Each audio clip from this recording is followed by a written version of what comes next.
پشتون چی است؟ خوار یک لک پشتون ناموس از یا در افغانستان یک قوم وجود داره به نام تاجک، هزاره، ازبک، هر چیز که خوار کل پشتون، ازبک، هزاره، ایماق، پشایی، خوار نباد تاجک. و همونجا قبر عبدالرحمن خان است میرسه و قبر یک آدم مستبد خائن ظالم گل می‌ریزه.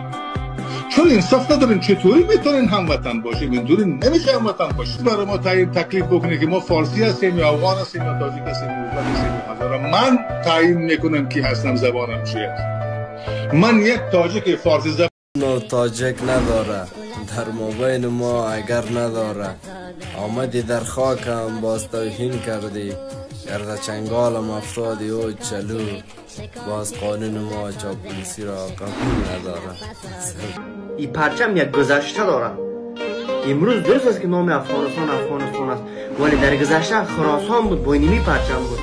من چطوری امروز آمده میدونم با گذشته خود بی احترامی کنم؟ گذشته خود بی احترامی او حرامزاده است، بیناموس است.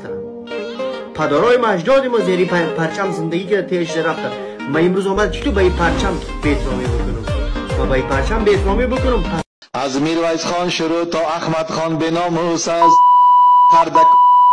دخترت نادر خان